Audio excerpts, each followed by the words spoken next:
So I've been asked this multiple times, and then I've told the story multiple times, but people were asking like, what was my favorite part of this last man games, and it was the golf clubs thing. So I wanted to talk about that a little bit. So take us through leading up to that, what happened, your perspective on it, and then meaning your clubs getting stolen, and then the actual day of.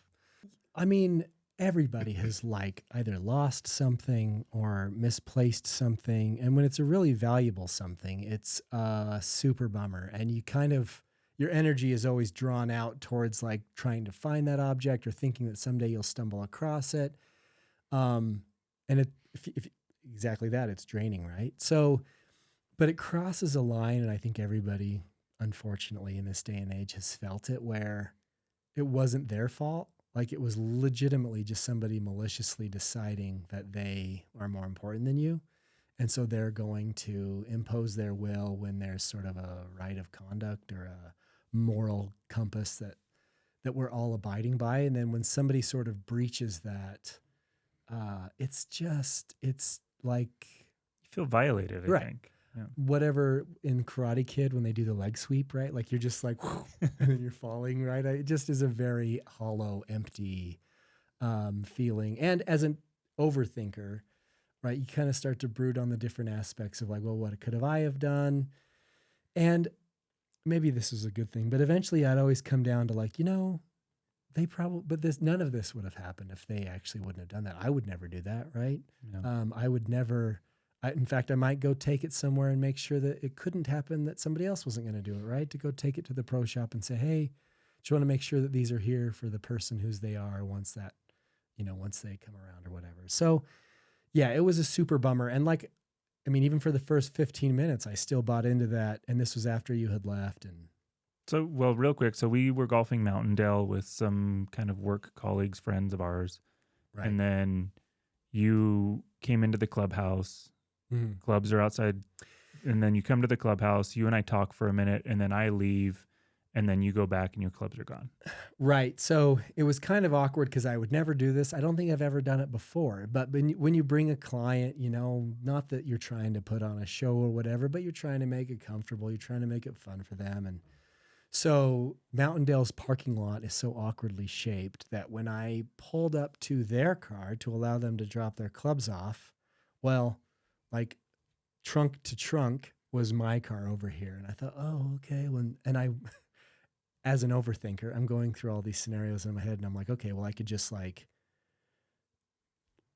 go and like linger behind his car while he drives away and then go and put my clubs in. But that felt weird. And then it was like, what do I do? Just drive and leave and then like come back after he drives away. Like I'm creeping on the situation. So obviously thought better of all of those. Eventually was just like, he's right here. I'll just set my clubs out while I can still engage with him, say my salutations. He drives away. And then I'll just come right back and that'll be that. So yeah, I went in to grab a drink. I asked the pro shop a question about something because I think we were going to be playing there. And then, saw you. We talked about golf swing for a few minutes and then I went back to my car. It wasn't terribly long, I didn't think. You were asking the guy questions about the lunch because that was coming up.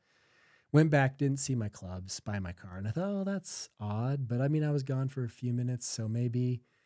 So I went back into the pro shop thinking that maybe a bag boy or somebody had grabbed them and brought them in there. Like I'm still like buying into the naivete, right? And I'm not sure. And by this time I've left. So you're gone. You're like flying down the mountain. And I don't even realize a few things because I haven't expected that they've been maliciously taken, right? That my car keys are in there. Mm-hmm. Haven't even thought about that my wallet's in there.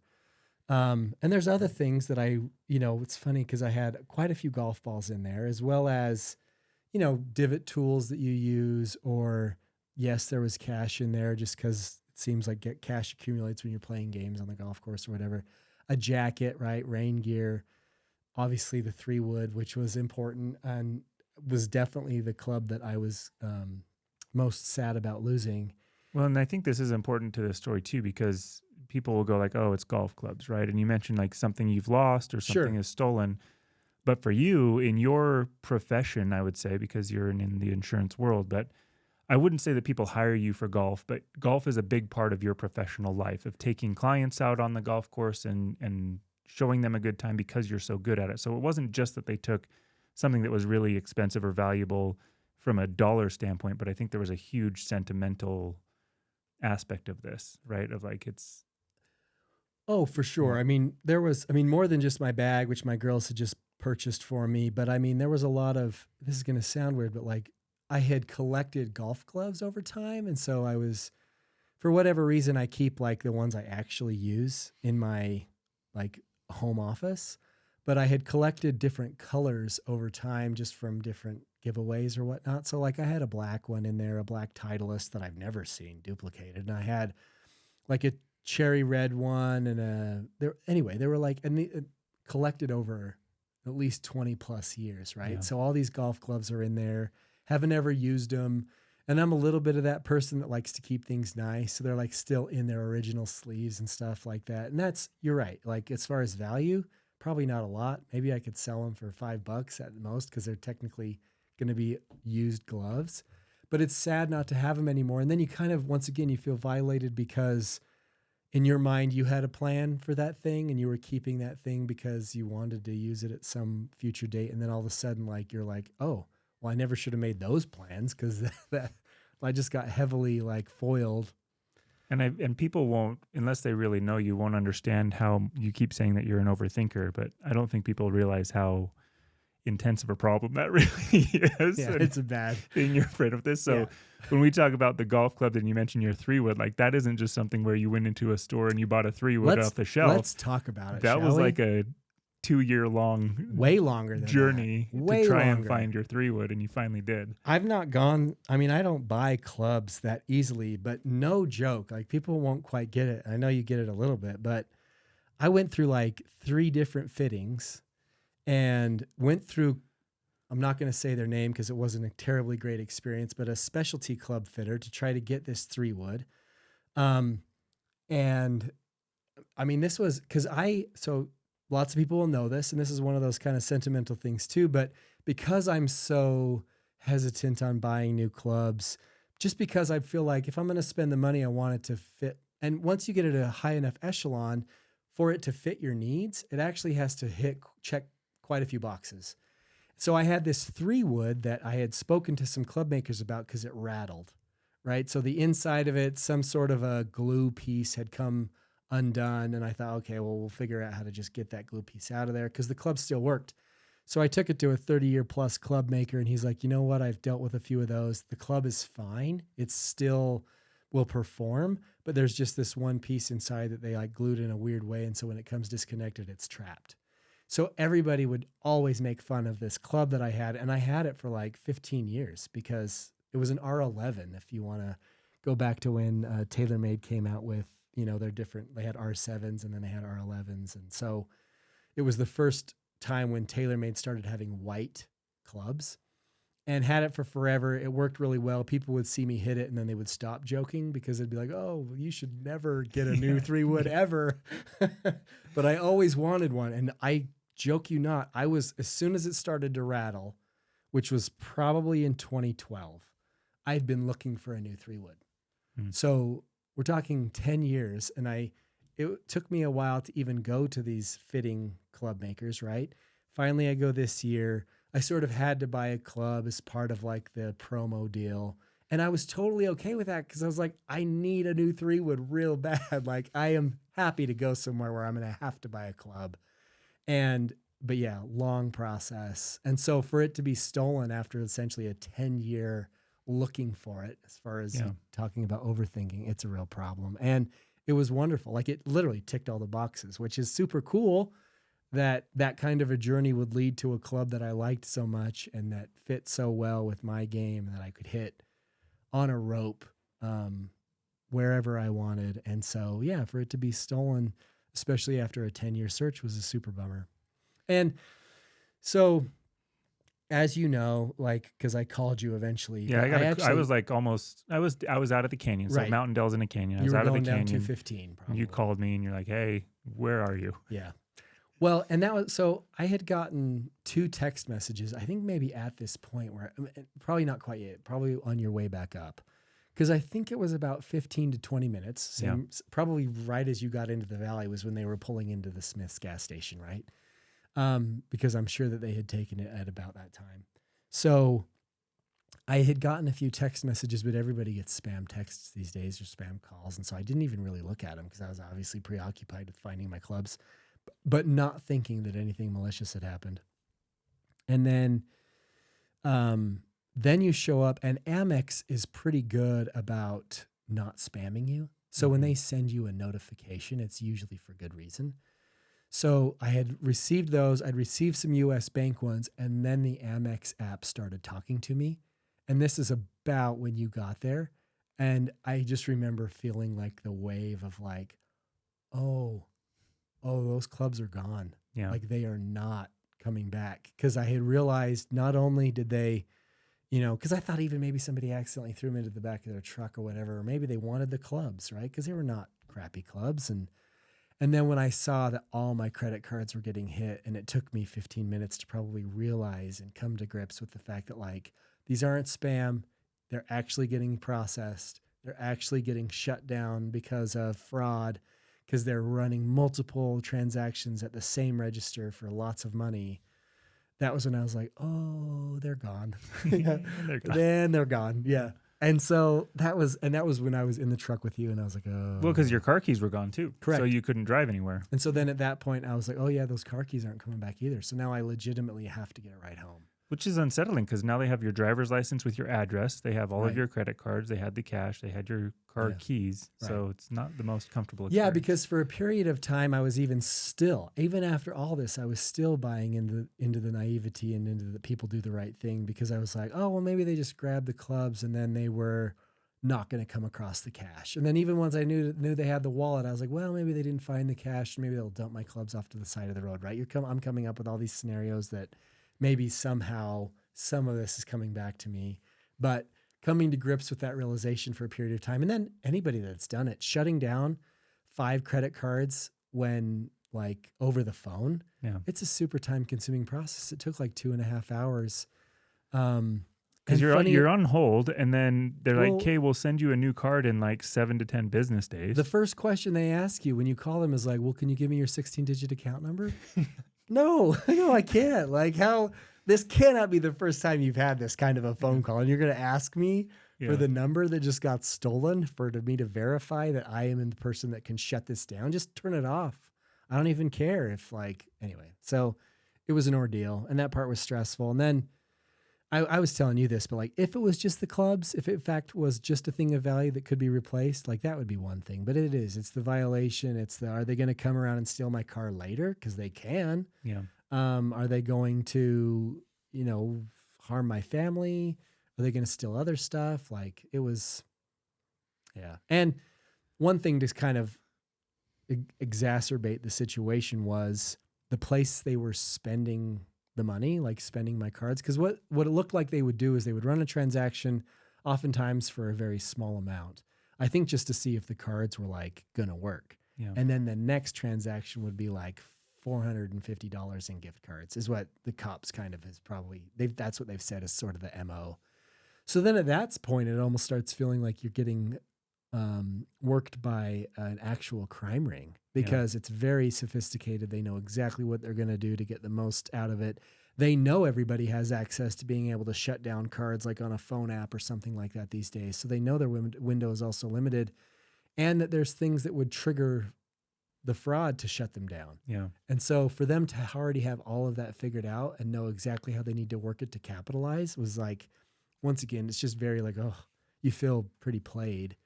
And then, Well, and on the way down, you had the alerts of where they were happening. So we were in the same parking lot that they were. Down. Speaking of punching people in the face. Right. It was like, what are we going to do? Like the two people that have never been in a fight in their lives are going to go and do things. So it was kind of like, I really hope I don't run into them, but I hope that they were in like an open bed truck and we could see them. But we never That was the hard part is we had exactly the moment they were running a transaction that got declined. Well, one got approved and then one got declined at Harmon's.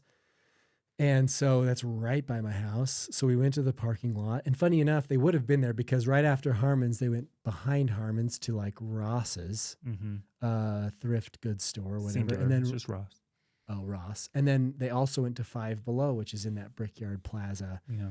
And they were trying the cards to see if they would open up, and then they would take them to Walmart. And then I think they were going to hammer for gift cards. And it's funny because I talked to somebody about 2 weeks after that who said that their wife had relayed a story where there were some gentlemen at the register that she just kind of saw, and they ran like some transactions. And I don't think that the woman had confirmation that in fact it had gotten declined, but like in a split second, and this all happened in like 10 seconds, I'm guessing the transaction got declined because they left everything there and they walked out. Just kind of in a get caught kind of a way. And it's like, wow. I mean, so it's crazy. Yeah. And this was like a month before Man Games. So there was a Right. selfish aspect of me where I was like, I need Brandon to still enjoy playing golf because we have Man Games coming up. I think you just wanted to make sure we were going to like still be under par. So he's like, I need Brandon's drives in the fairway. But I did get in my head, I was like, I think this would be a really cool opportunity to do something nice. And we've talked about this before with Man Games of I really want to make it something where we're doing good in the world on top of just playing sports and goofing off. So like this is going to be a really interesting opportunity. We'll see what happens. And so I reached out to several people. I knew generally what kind of clubs you liked. We've golfed a lot together. I play blades, even though I shouldn't be playing blades, and you've hit them. And so you're like, oh, these are good. So in my mind, I was like, oh, I'm going to get him the best blades that are out there, in my opinion, and the same brand that you had. And so I got to reach out to friends of ours, reached out to everybody that was coming to Man Games. I reached out to coworkers of yours and also coworkers of ours. And the response was awesome. So it was just, there's a lot of good people out there. So you were on the receiving end of some really crummy person who did something awful. And then at the same time, it was really cool to see people step up and do really cool things. And many of them didn't even know who you were, right? They were just complete strangers to you, but they were willing to do that out of the kindness of their heart. So the hardest part through all of that was making sure you didn't buy any other clubs between then, because we had another like scramble from a work perspective that we had to go to. So I was like, I'd call Andrea and I was like, hey, you got to make sure he doesn't buy anything because here's what's happening. So I kind of told her what was going on. And so she kept your secret. She didn't let it go. Yeah. She was just like, yeah, I had to tell him like, wait, I know somebody who might be able to get us a deal. So just wait. And then you still showed up to Man Games with a bag of clubs that were your old clubs. But so take me through the reveal. Did you have any inkling that this was happening? Because I was pretty, I don't know that I hit it super well. I was like, don't buy anything.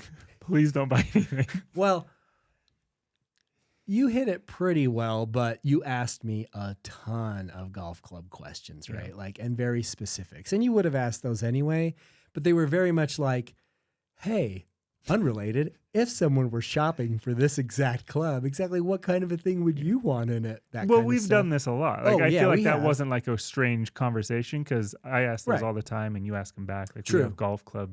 But then you were like, well, I've got this 5-wood on eBay and I think we're going to get it kind of stuff. Right? Yeah. So, I mean, I was like, okay. And you had called and just outright said like, well, first of all, you joked and said, do you want me to start a GoFundMe for you? Yeah. And I was like, absolutely not. And then you just called and said, I would like to do something. Once again, it's that similar higher vibration. I feel like Donnie, you and John's brain kind of process those things even subconsciously at times. And so you had just made this decision like, you know, that's crummy. Like, and how could I help in a situation like that? I'd like to just do something. So you had called me and mentioned that you wanted to do something. So me being the overthinker Sherlock that I am, I mean, I at least was like, okay, I mean, he could be shopping for clubs. He wants to do something. I know Taylor Dance is going to mention it to you Yeah. because I called you and I'm like, what the H is this email? And you're like, I don't know how you danced around it very well, but you did okay. But I still was like, there was an email and I wasn't on it.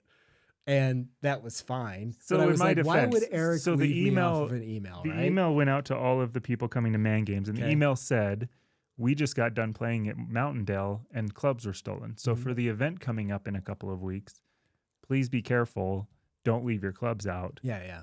By the way, we're going to try and do this. Yeah. And so when you're like, why didn't I get this email? And so I was like, Brandon, do you need a reminder not to leave your clubs unattended at Mountain Dell? No, you did a good job. No doubt. But I had maybe had this indication that there was like some level of your GoFundMe happening. There So were I was things like, happening. So, however, I will say this, right? So through the reveal, there were a few things because that golf bag is hard to find. Once again, I had shopped for a while for it. The only place that I could find it at was like the Nike app, which there's so many people who like wait around. Like, I don't know, I've never shopped for shoes on Goat, but I know that there are like teams of people who just wait for drops and then they just buy everything from the Nike app. So there's really not a lot of genuine inventory when it comes to that, and it's hard to get things off of anyway. So for the reveal for me, even if I did have some idea that was like, my brain at least had calculated it wasn't a 0% chance of happening, right? I didn't think it was likely. I did not think that I was going to be getting clubs that day, but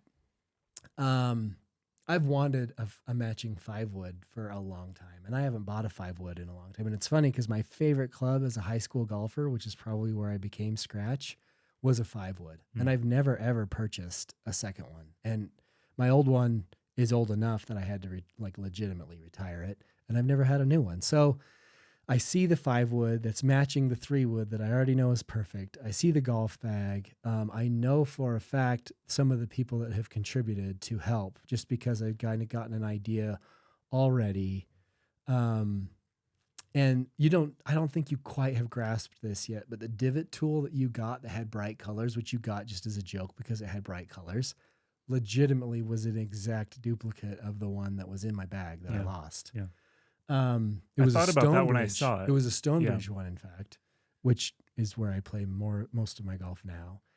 And then, just to see the brand new clubs as well as brand new wedges, plus the putter that I had wanted, which once again, I've been sitting on that decision for a really long time because you had, one of the coolest things ever. So I'm going to shamelessly plug here, but on your way leaving EMI, you had gotten me a gift, which was a putter that we were both looking at. And might still be one of the nicest things. Somebody had no impetus that they needed to do it for and did it anyway. And I don't know. I just was super impressed and very grateful because it was one of the kindest gestures, other than obviously a complete bag replacement, given the unfortunate circumstances of my bag being stolen. So then from that moment on, because I think it can be hard to receive gifts a lot of the time. It can be hard to receive help.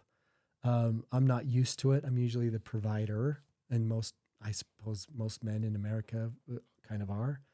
And so this is going to sound funny, but I would look at my 8-iron and I would see, SJ, or I would look, and I knew that the gentleman that you had on here that did the podcast, that's kind of an accountant. And I think he had a sister or a sister-in-law that maybe got sick. He's in the financial advising world, but Nathan Snar. Nate. Yeah. So I knew he had contributed, and he doesn't know me from Adam. And and I knew JD had contributed, and he's apparently my mortal enemy. And all these people I knew, Cindy and Shanna, and then I had learned that Dan and Laura and, Ryan had contributed. And so then I would look at my 8-iron and see SJ's face, or I'd look at my 3-wood and I would see, your face having taken the time to organize this. And it was overwhelming. It's hard to explain, but even when we were on the 3rd and 4th hole after we'd sort of gotten into it a little bit, every time I would see my bag, it was kind of like this person thought about you. And that seems like a super simple, okay, so they thought about you. But I don't know, it was kind of, if we're going to go vibrational, at a totally different harmonic level to kind of reverberate with your, inner sanctum, like your heart and the connection between your heart and mind. And it hits different, right? It genuinely is you feel seen in a different way. And I think that's all any of us are trying to do here most of the time, is to feel seen. And so that was something that, not duplicatable really, but makes you feel seen in a different way that is very, I don't know,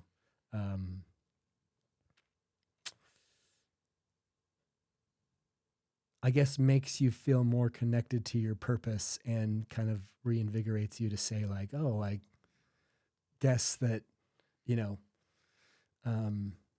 it always reminds me of It's a Wonderful Life when he wishes he were dead. And then my mom always made me watch that movie at Christmas, and it's a great movie, but like, you feel like sometimes you don't have an impact, right? When you're particularly alone or struggling or whatever. And so when you feel seen genuinely, truly, like undeniably, like there are facts here that show you're seen, is, I don't know, just I suppose those are the moments we're here trying to collect on earth. So yeah, immaculately cool. It's funny too, because on every hole and every shot, this is what people like, everything was in plastic. And so on every time you wanted to use a club, you had to peel the plastic off. So it's like the brand new first time this club has ever been touched or hit or anything on every shot. So I think that was kind of fun to watch. And to unwrap a driver and to, unwrap a 3-wood, and even just the bag. Like I was giving a golf lesson today. And so like looking through the bag and seeing the clean pockets and realizing the effort and organization and thought. You being the mastermind, it doesn't happen without you, which was kind of one of the overwhelming thoughts about that whole thing. Like somebody didn't just think about doing something. Somebody actually did something, even though they know they didn't have to.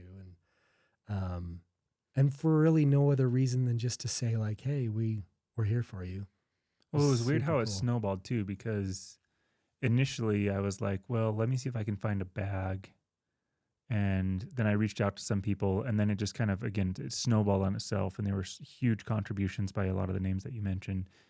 And so I was like, okay, now I can afford a bag and the putter, or now I can afford the bag and the putter the woods. And then it just kept growing. And I was like, we're going to be able to replace the whole thing.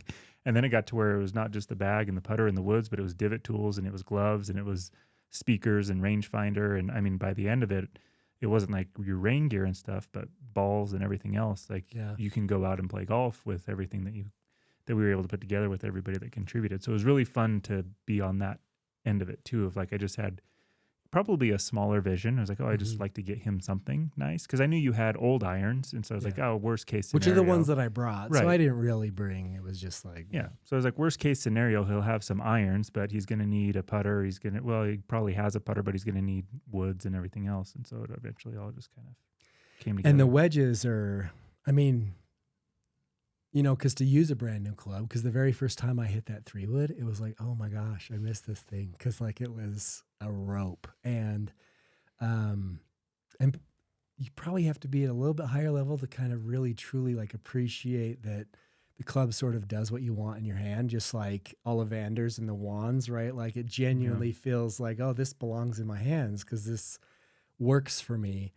So it was also cool, just on another note, because there were times that people were involved and I don't think I had any idea, right? So, Shanna, who I was working for at the time, and kindest person ever, and wanted to help, and I think helped in a big way, and again was the one that got SJ involved. And so, but not a real big golfer, right? Even self-admittedly isn't a really big golfer, and talked about how there were a few times, because I had a work event that I had to golf for as well, that she and I were involved in. And so she was like, oh, well, I can, you can borrow this guy's clubs when you're going up there. And I just was like, man, this is super bizarre. Why would I want to borrow? And it was because you had talked to her and you were like, he needs to not get his own clubs before this Shanna, thing. don't let him buy any clubs. And I'm like, man, I'll be fine. Yeah. I'm not going to use their and then we ended up going to that one, you and me together.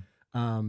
But just hilarious, right? Because SJ had kind of done that a couple times too, and I never realized that Andrea was involved in me not getting clubs.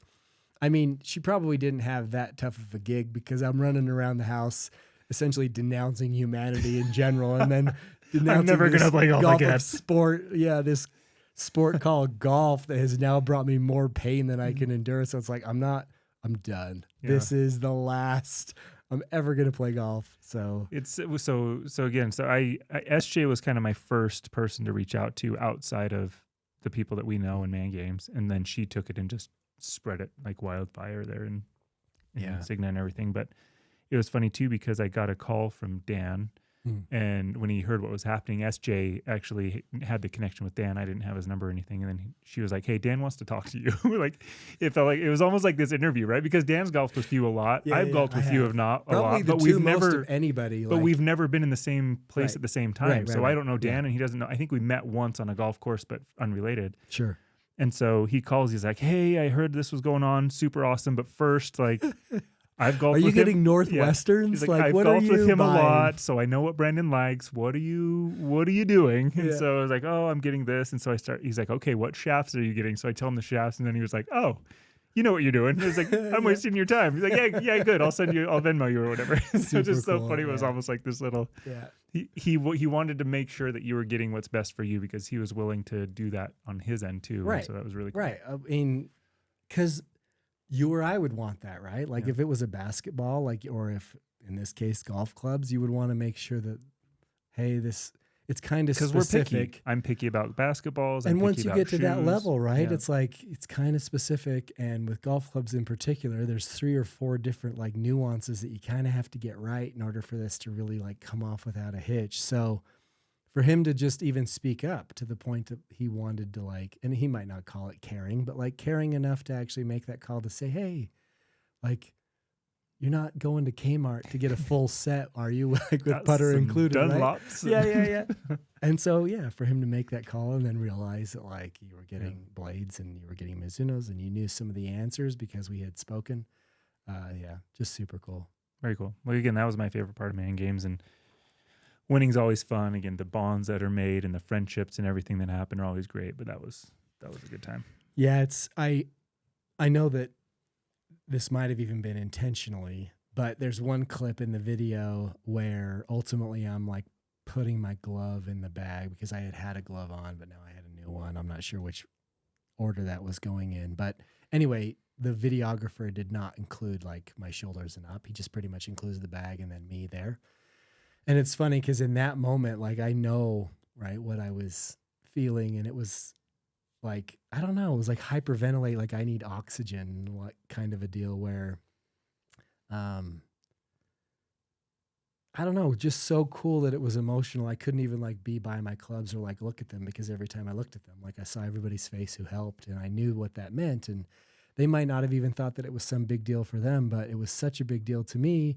And then to have these things like the 3-wood or the 5-wood that frankly had been more than a decade in me either finding or wanting, was like too much. So like, you'll even see me, like I zip up the thing and I kind of walk away. And I think I walked back to the range just to be alone for a second because it was like, I can't be by these clubs right now. Well, I told the videographer, I was like, did he not learn anything from losing his clubs? You just like walked away and they're sitting there all by themselves. And so I'm like, couldn't deal with these right now. I can't deal with these perfect, shiny, brand new golf clubs. They get stolen at Mountain Dell because he's left them alone. I figured with like 80 of us that somebody would protect them. Yeah. Super funny. That's awesome.